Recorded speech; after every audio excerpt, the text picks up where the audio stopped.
Well, good evening once again. And a review show. This is the show where we talk about mainly about refereeing and refereeing issues, incidents that happen from games. We like to try and clarify them for you and explain as best we can how the referee, why the referee made the decision and what gave him the motivation, if you like, to arrive at that decision. Bearing in mind, of course, always that refereeing is a very subjective situation, issue, call it what you like.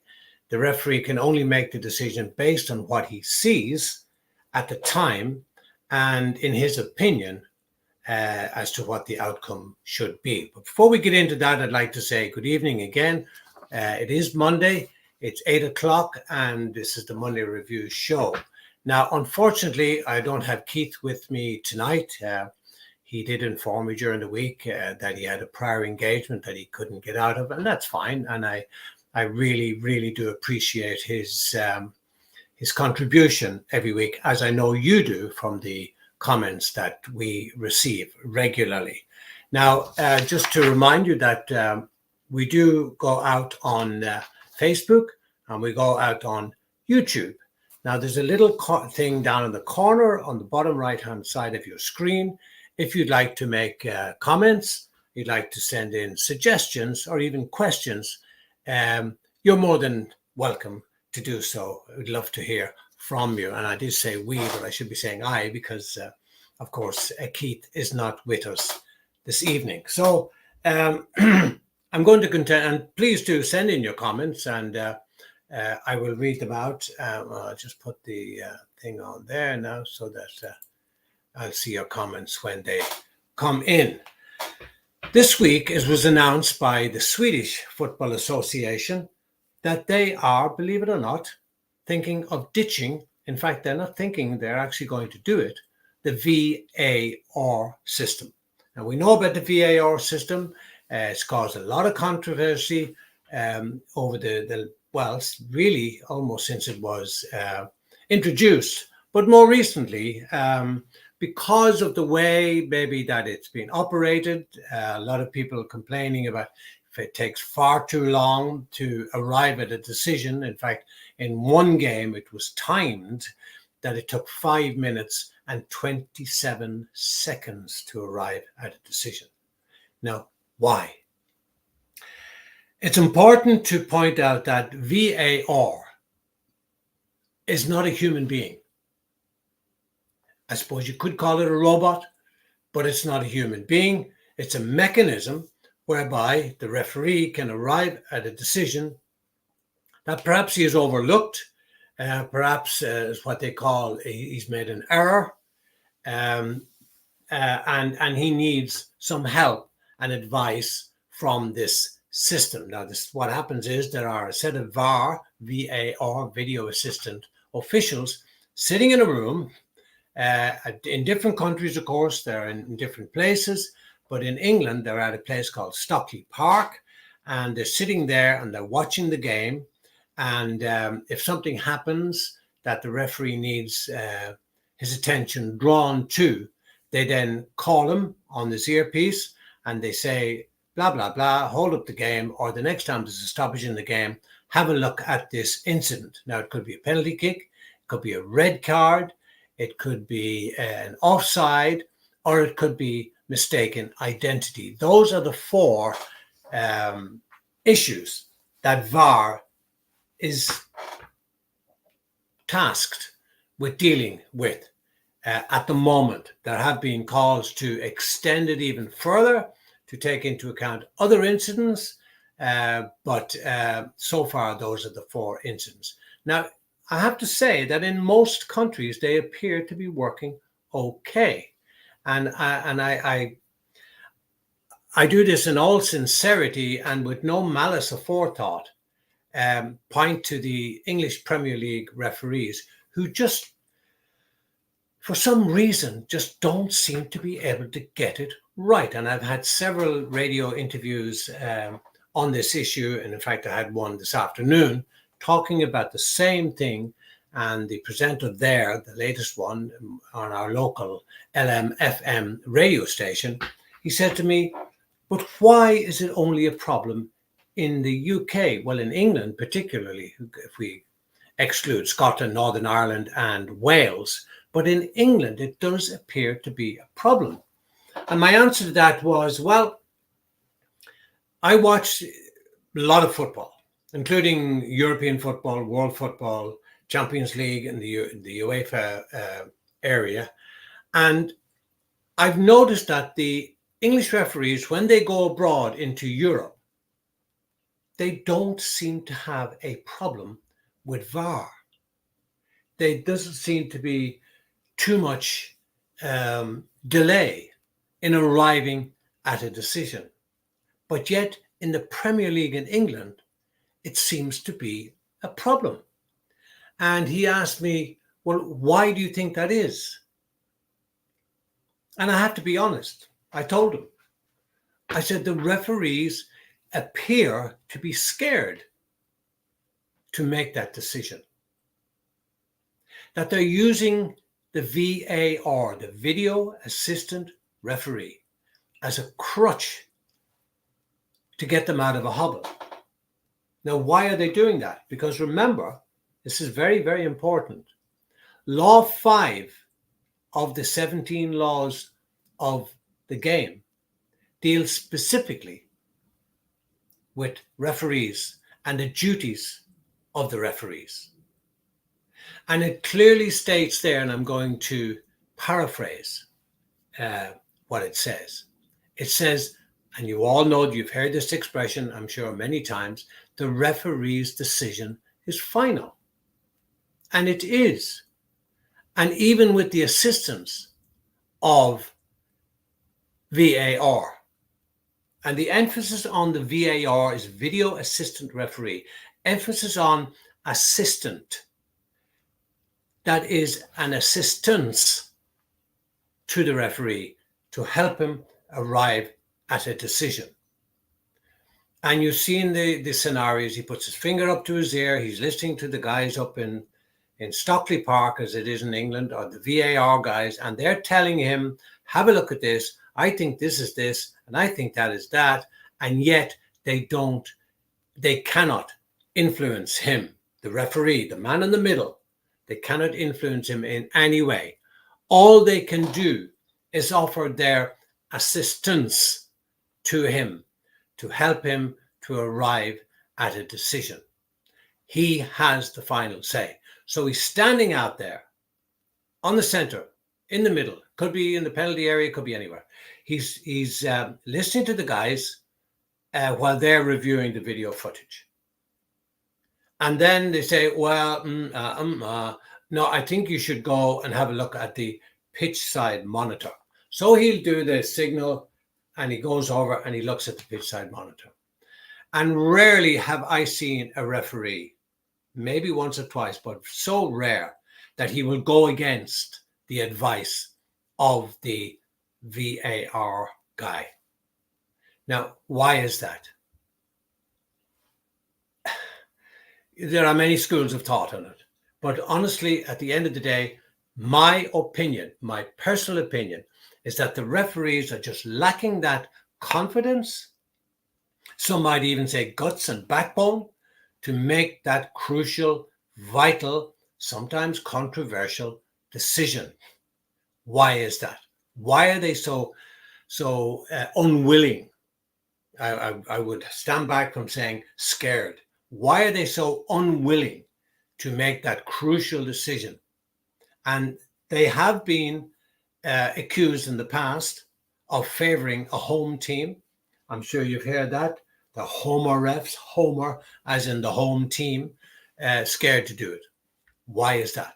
That should not be the case. At all times, referees must be fair, unbiased, and make a decision based on what they see. And that's all you can do. And in the laws of the game, it does say, in the opinion of the referee,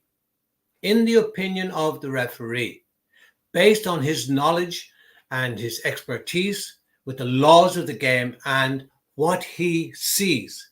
Referee cannot give a decision on situations that he does not see. Cannot. should not, must never make any decision other than what he sees with his own two eyes. But of course, now we've got VAR, which is an extra tool in his kit bag, if you like, to help him arrive at this decision. So just arriving at the decision, just to move on, why does it take so long?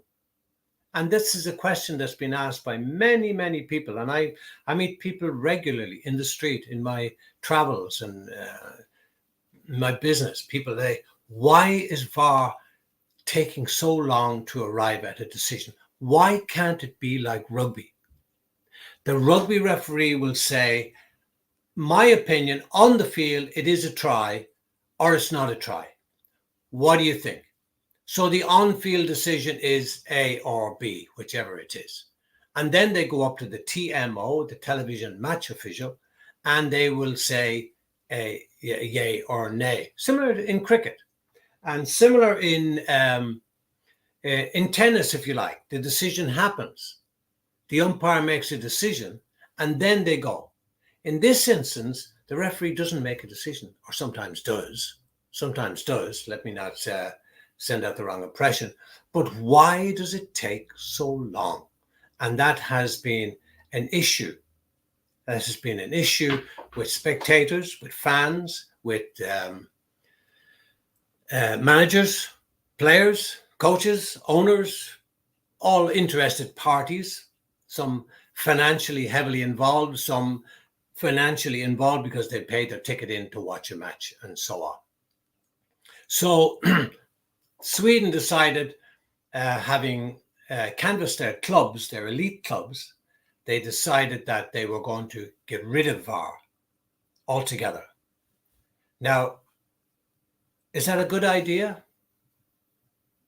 You can, there are differing schools of thought on it. Is it a good idea? Because remember, and I said this in all my radio interviews, and I have one tomorrow evening as well in South Africa. Is it a good idea? I don't know, because the television stations, they will still look at that incident, and if the referee says goal or no goal, whatever, they will then replay that over and over, and it might show that the referee made a mistake. So if you get rid of VAR, then they'll come down on the referee and say, well, you made a mistake, you cost us a goal, and now we should be winning the league. Now we're not, or we should be staying up in the Premier Division, but now because of the goal that you allowed that wasn't a goal, we're now relegated. See my point? See the problem? I was asked, did I think it would survive?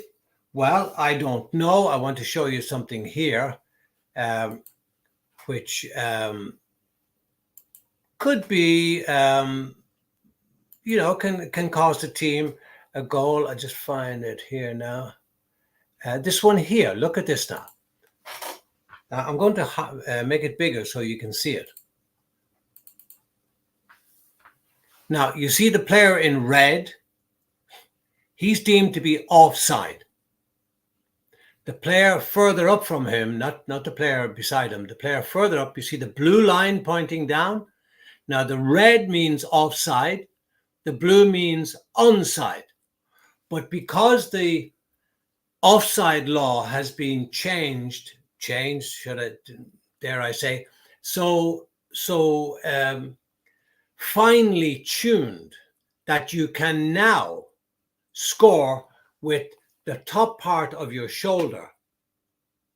So the red line is pointing from the player's shoulder, the arm, where the arm meets the body there, top part there where it meets the shoulder. You can, if the ball hits off there and goes into the net, that's a goal. Or likewise, if it hits off there, it's not a handball. Where the player on the other side, on the top there, this guy here, you see the blue line there, that's his position. He's the defender. The guy here in the red is the attacker.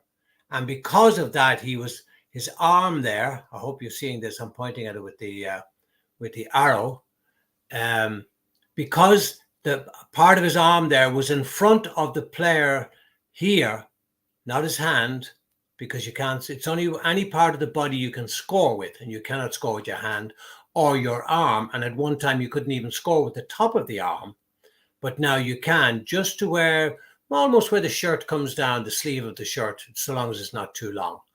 So you see what I mean? I just want to take that off the screen now, so you can see a bit better. So if you hit the ball with this part here, so where the arm, where the body meets the arm here, that you're now allowed to score with, where before you were not. It was any part of the hand or the arm was a handball.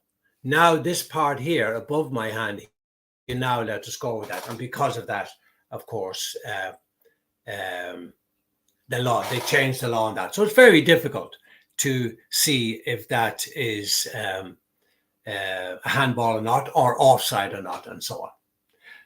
I just want to, I just saw a couple of comments here and I'll read them out. Seasway, assistant, yes, I'll put your thing up. You mean, what do you mean assistant? Okay, maybe you'll explain that to me. And the second one from you, if they make the decision, it will also be their face on the posters and not the VAR. Yeah, absolutely, Seasway, that's the problem. But that's refereeing, and you have to accept that. And we've all done it. And I've been there, and I've been assaulted at matches, and I've been taken out of stadiums in the boot of a car because people didn't agree with the decisions I made. And I've had bullets left in my room, and I could tell you stories to make your hair stand. And it would take longer than this program to cover all those issues. But, you know, when you take on the job of refereeing, you have to, unfortunately, accept those kind of things. Now, there were just today, the presenter asked me, he asked me why is this happening?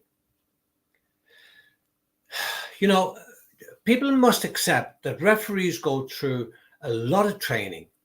They can do their organized fitness training, but as far as laws of the game, lectures, seminars, interpretations of the new laws and so on, they go through a lot of that, and they have weekly meetings, and from those weekly meetings they bring up incidents that happen. Any referee can bring up, this happened to me last week, did I do the right thing, did I make the right decision?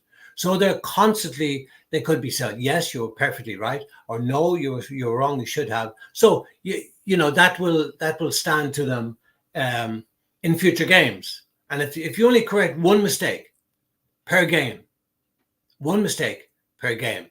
by the end of the season, if it's 40 matches you've refereed, you'll be perfectly A1. You won't make any more mistakes. But in here and here, we're just human, and humans make mistakes. But referees do make decisions to the best of their ability.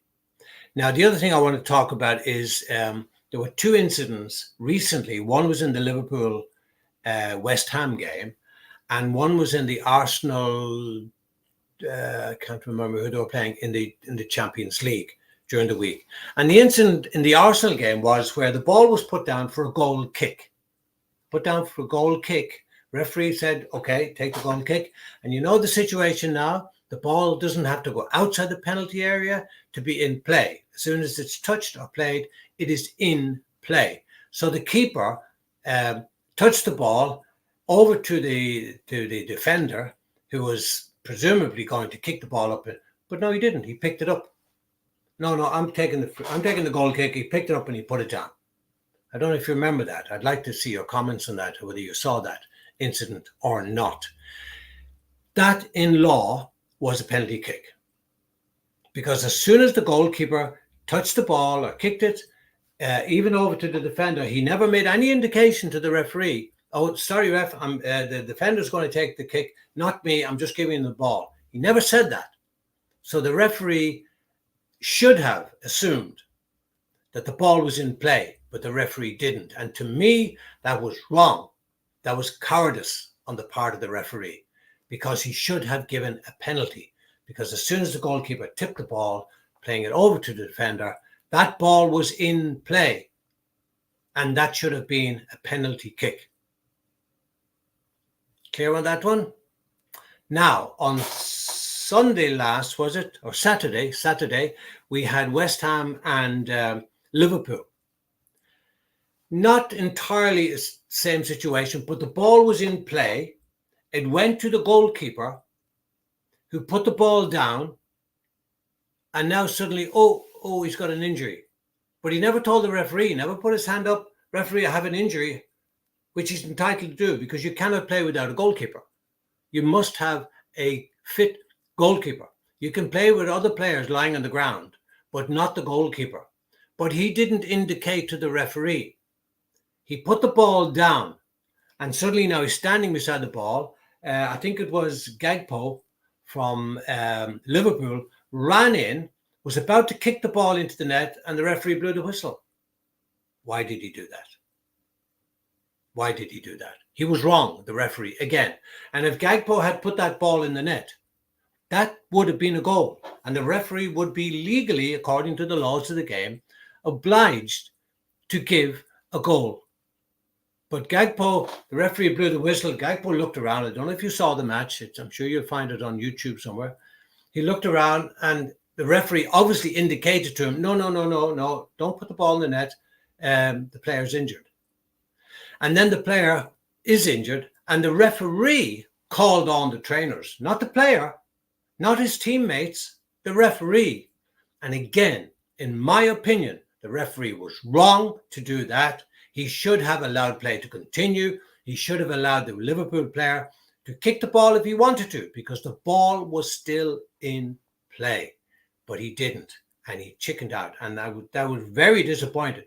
And that was the referee was Anthony Taylor, who incidentally is doing a semi-final of the Champions League very shortly.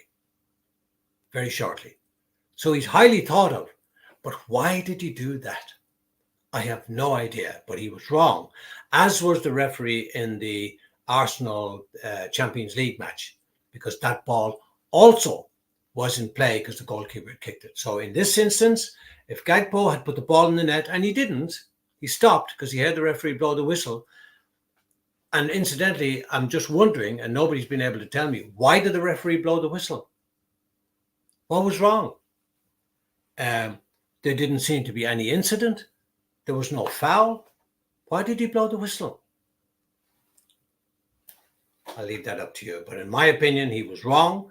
In law, he was wrong to blow the whistle because nobody asked for attention, but he did blow the whistle. Totally wrong. And in the other incident with Arsenal, that was a handball and should have been a penalty. I think we discussed that last week with Keith. Anyway, the next thing I want to do is the pushing and shoving in the penalty area is just getting to, I'm dare to say, epidemic proportions. It really is appalling, the amount of pushing and shoving in the penalty area, at corner kicks, at free kicks. Now, at free kicks from outside the box, the defenders and the attackers have to be, the new law is they must be a meter apart. So that's working to some extent, not all the time. But from a corner kick, the pushing and shoving that's going on before the corner kick takes place. Now, there's only two things to do when that happens. Really, only two things to do. From a refereeing point of view, let me just, before I say that, go a little bit further. The referee, he sees the pushing and shoving, he goes in, he talks, and da-da-da, none of this, da-da-da-da, and he stands back. And what happens?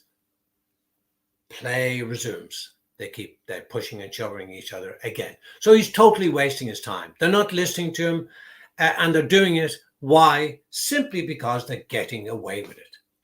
Two things should happen when that happens. Obviously not before the ball is in play. But I would say let them push and shove, corner kick, take the corner kick, and then he can do one of two things. He can either give a free kick to the defending team, to the defenders who are being pushed and shoved, or he can give a penalty kick to the attackers who may be pushed and shoved. And honestly, I'm convinced of this. And if I was in charge of referees, which I was for some time in South Africa, I would be advising my referees, when you see that nonsense going on, you make up your mind. You make the decision. It's either a free kick to the defending team, or it's a penalty to the attacking team. Simple, one or the other. Let them push and shove all they want. You identify the culprit or culprits, who's doing the pushing and shoving, and then penalize them accordingly. But going in, talking to players and saying, stop this now, and no sooner have you stepped back 2 or 3 meters and they're at it again. So what was the point in the first place? Make your point. Give a decision. Give a free kick to the defending team. So long as the ball is in play, of course. You can't do it when the ball has not been crossed. The ball has to be in play. Or a penalty kick to the attacking team. Now, if you'd like to make comments, please do so. And please send in your comments. And I'm just getting more comments here now. So I'll just show this. This is from Brandon, who's a regular. Watch this later. Interested in your opinion on Christina's comments. Okay, I'll watch that later, Brandon. I haven't seen or heard of Christina's, but I will. He says it's about the Arsenal-Bayern game. I thought it was Dortmund. Yeah, Arsenal-Bayern game. Okay, I'll check that out later. Thanks, and thanks for your comments. Thanks, Cizwe, also for your comments, and please do keep them coming in. Just on the show, as you know, you can see on the bottom, on the ticker tape there, we go out every Monday night from 8 o'clock. And my regular guest, former Premier League, former FIFA referee and World Cup referee, and former head of the PGMOL, which stands for Professional Games Match Officials Limited, and they're the guys who control the referees in the Premier League and in the Championship, which is one tier down from the Premier League in England. So Keith was head of those for some years and brought in some great changes, including the goal line technology, where the referee wears a little watch, if you like, on his right hand, and that tells him whether the ball has crossed the line or not. Now, I suggested in my radio interview today, and I'm going to throw it out to you, see what you think about it. Should the referee should they not develop some kind of watch where they have one for goal line technology and it tells the referee immediately if the ball has crossed the line or not? Could they not do the same with offside? Why does it take so long to arrive at a decision? Couldn't they have a little, if they can develop one for the ball crossing the line or not crossing the line in the goal, why can't they develop one that will tell the referee if it's offside or not offside? And then we won't have 5 minutes and 27 seconds waiting for a decision.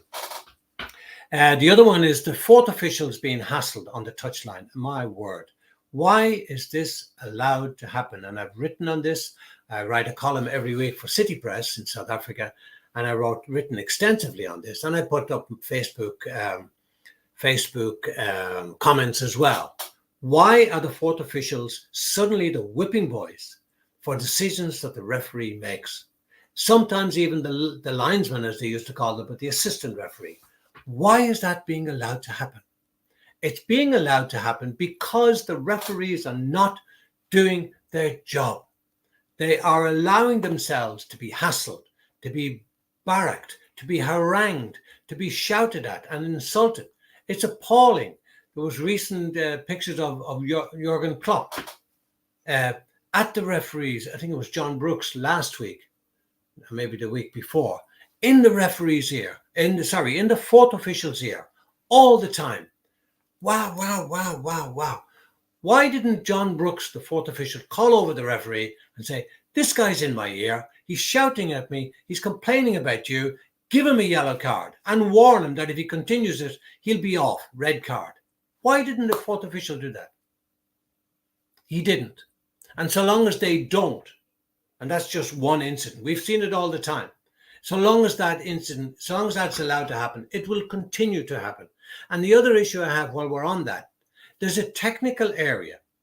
The technical area extends 1 meter either side of the width of what used to be known as the dugout. 1 meter either side and 1 meter from the touchline. Coaches are regularly going outside their technical area. There was one incident a couple of seasons ago where Jose Mourinho, when he was at Chelsea, he was halfway down the line, almost to the corner flag. And the referees did nothing. And the fourth official did nothing. Why? Why are they allowed to break the laws like that? And why are the fourth officials allowed to be harangued and barracked and shouted at because of a decision that was made by the referee? The referee and the fourth official, they need to step up and get this thing sorted. It should not be allowed to happen, but it is. Brandon has just come back with semi-automated offside with quick and offside reviews should now be virtually instant for those in play. Yeah, they are talking about that, Brandon, bringing in, and I think Keith mentioned it in a previous blog as well, or a previous broadcast. He said they were bringing it in. Somebody sent me a text today. What about the obstruction of goalkeepers? Well, remember, goalkeepers are just another player. They're one of the 11 players on the team who wear a different color jersey, which identifies them to the referee, because it means that they're allowed to handle the ball inside their own 18 or penalty area. Now, while on that, goalkeepers, according to the laws of the game, are allowed to hold the ball for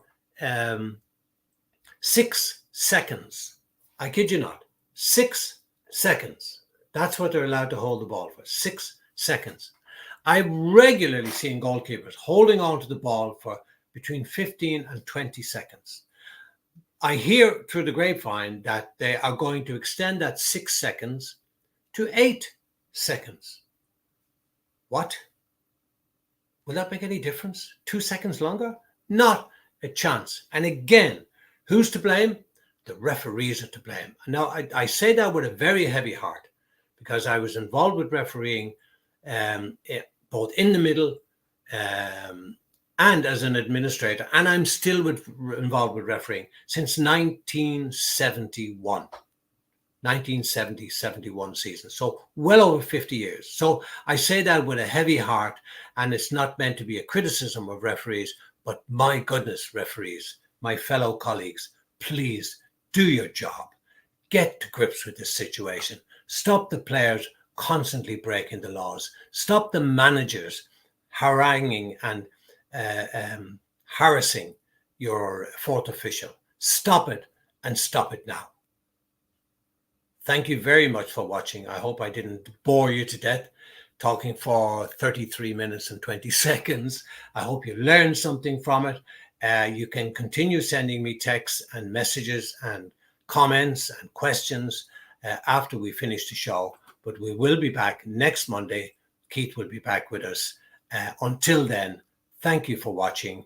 Please spread the news. It's the Monday Review Show on facebook.com. It's on the ticker tape on the bottom there, /Hanging Judge Ref. We go out live 8 o'clock Irish and UK time.